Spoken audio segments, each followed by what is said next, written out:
Alors vous êtes au courant, récemment, la France a connu une vague de canicule exceptionnelle pour un mois de juin, avec des températures qui sont allées jusqu'à 45 degrés. On pourrait se dire que face à ça, il n'y a pas grand chose à faire à part boire de l'eau et rester chez soi.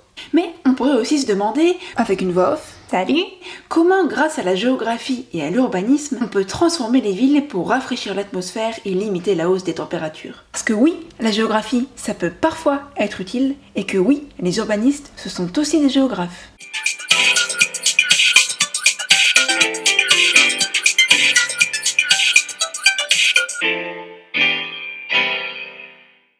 Oui, je me disais bien, lutter contre la chaleur, c'est un vrai défi aujourd'hui ça, non ? Et oui, la canicule de 2003 a fait plus de 15 000 morts en France et les experts prévoient 50 degrés dans les villes vers 2100 si nos émissions de gaz à effet de serre ne diminuent pas. Bon alors déjà, explique-nous, c'est quoi le problème ? Eh bien le problème, c'est qu'en ville, les températures sont plus élevées qu'à la campagne. La différence de température entre ville et périphérie est d'environ 2 à 3 degrés, mais elle peut aller jusqu'à 10 degrés. C'est ce qu'on appelle le phénomène des îlots de chaleur urbains. Regardez par exemple ce schéma, vous voyez une différence de 7 degrés entre le centre de Paris et la périphérie. Mais alors, qu'est-ce qui explique l'existence de ces îlots de chaleur urbains ? Eh bien en fait, ce qui est en cause, ce sont surtout des phénomènes locaux. Déjà, la morphologie de la ville, c'est-à-dire la manière dont elle est organisée. Par exemple, dans des rues étroites bordées d'immeubles hauts, des rues que l'on appelle des canyons urbains, les masses d'air vont peu circuler et la chaleur ne va pas s'évacuer. Ensuite, on trouve en ville plusieurs sources de chaleur. Elles peuvent être des sources actives qui résultent de l'activité anthropique, comme par exemple la clim qui rejette de la chaleur dans les rues, la circulation des voitures, l'éclairage ou l'industrie. Mais on trouve aussi des sources de chaleur passives, c'est-à-dire tous les éléments qui emmagasinent l'énergie du soleil et qui la relâchent pendant la nuit, comme les routes, les façades ou le goudron. Pour comprendre ça, il faut comprendre que chaque élément d'une ville a un albédo différent. L'albédo, c'est quoi ? Eh bien, c'est la capacité d'une surface à réfléchir à la lumière du soleil. Pour vous donner quelques exemples, la peinture blanche a un albédo de 0,70 environ et le goudron, lui, a un albédo beaucoup plus faible.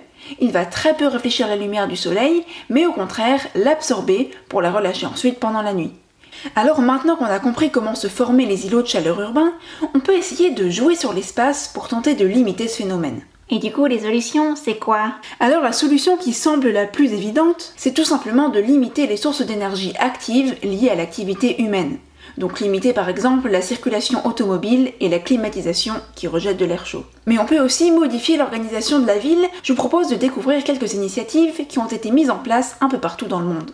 La ville de Stuttgart, par exemple, est située dans une vallée qui concentre la chaleur et la pollution, mais elle a créé des couloirs de ventilation en aménageant de grandes artères qui favorisent la circulation du vent dans la vallée. D'ailleurs, pour favoriser les aménagements de ce genre, plusieurs logiciels ont été créés pour entre autres modéliser et optimiser la circulation de l'air en milieu urbain.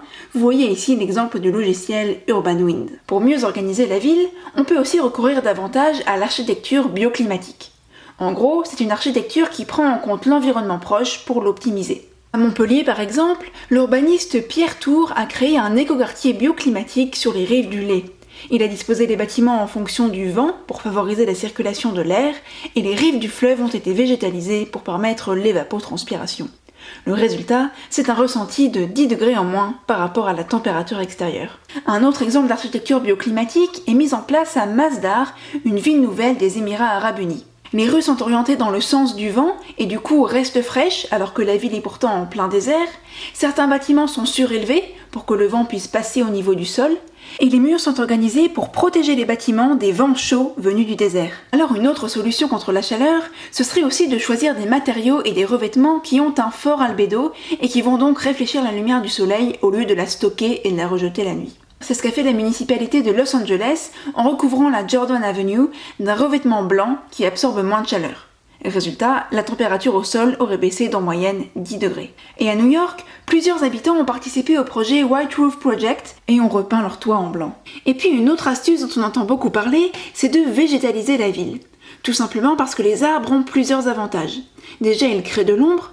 La végétation permet d'augmenter l'isolation thermique des bâtiments, et puis les arbres vont puiser l'eau présente dans le sol pour l'évaporer et pour produire de la vapeur d'eau qui rafraîchit l'atmosphère. C'est ce qu'on appelle l'évapotranspiration. À Paris par exemple, la maire Anne Hidalgo a annoncé la végétalisation du parvis de l'Hôtel de Ville et de la gare de Lyon et des berges de la Seine. Alors ces mesures, elles font partie de la politique de végétalisation de la ville qui prévoit 30 hectares d'espaces verts supplémentaires et 200 nouveaux lieux végétalisés sur l'espace public d'ici 2020. D'ailleurs, sur le toit du centre commercial Beaugrenelle dans le 15e, on a déjà une surface équivalente à celle d'un terrain de foot qui a été végétalisé et on y pratique même le jardinage et l'apiculture. Autre exemple, à Montréal, des rues entières sont végétalisées par les habitants eux-mêmes. C'est le projet des ruelles vertes et ça donne ça. Alors, autre solution, on peut aussi essayer d'humidifier la ville pour faire baisser la température. Alors avant, l'eau était vue comme sale et vecteur de maladies, mais aujourd'hui, c'est devenu un vrai moyen de faire baisser la température des villes. En Chine, on installe des brumisateurs aux arrêts de bus, et à Tokyo, la municipalité encourage la tradition de l'ushimizu, c'est-à-dire l'arrosage des trottoirs. En fait, la ville demande aux habitants de conserver l'eau de pluie pour la répandre sur la chaussée en cas de forte chaleur. Plus généralement, on cherche aussi à rendre la ville perméable pour que l'eau ne s'écoule pas trop vite et qu'elle ait le temps de s'évaporer et donc de rafraîchir l'atmosphère. Tout ça, ça va contribuer à créer ce qu'on appelle des îlots de fraîcheur que Paris a recensés sur cette carte. Bon, alors après, c'est sûr, on a des solutions plus originales, comme en Allemagne, où un supermarché offre à ses clients 2 minutes dans sa chambre froide pour 3 €. Ouais, bon, ça va, je vais m'en passer, hein. Et du coup, on attend quoi pour optimiser l'organisation des villes face à la chaleur? Parce que moi, à Paris, j'ai toujours chaud, hein. Eh bien, c'est une très bonne question. Alors bien sûr, tout n'est pas si simple, et c'est vrai que ces solutions ont aussi des côtés négatifs. La peinture blanche éblouit, jeter de l'eau dans les rues ou construire des villes en plein désert ne sont pas non plus des solutions super au niveau écologique. Et puis, les îlots de chaleur urbains peuvent être utiles en hiver, puisqu'ils peuvent contribuer à réduire les besoins de chauffage. Mais on peut quand même retenir 2 choses importantes. La première, c'est que contre la canicule, vous l'avez vu, des solutions existent et sont à notre portée, pour peu qu'on prenne en compte la spécificité de chaque situation et que l'on comprenne que nos émissions de gaz à effet de serre sont en grande partie responsables des canicules. Et la deuxième chose importante, c'est que même si la technique peut être utile pour lutter contre la chaleur, on peut aussi aménager l'espace en jouant tout simplement avec l'environnement, ou alors en s'inspirant de savoir-faire des siècles précédents. Les Grecs peignaient déjà les villes en blanc pour limiter la chaleur, et les Arabes, par exemple, étaient champions de l'architecture bioclimatique. On pense par exemple au moucharabieh, motif géométrique qui protège du soleil tout en accélérant le passage du vent et en laissant passer la lumière. Alors oui, lutter contre la chaleur, c'est un vrai défi, mais on semble pouvoir le relever. Waouh, c'est beau. C'est vrai que t'as raison, hein. Ça peut être utile parfois la géo. Bref, j'espère que cette vidéo vous aura plu et je vous invite vraiment à vous renseigner par vous-même sur le sujet. Je vous ai mis plusieurs sources en description. Alors bonne découverte, perdez pas le nord, hydratez-vous et donnez-nous votre avis, ça nous fait super plaisir.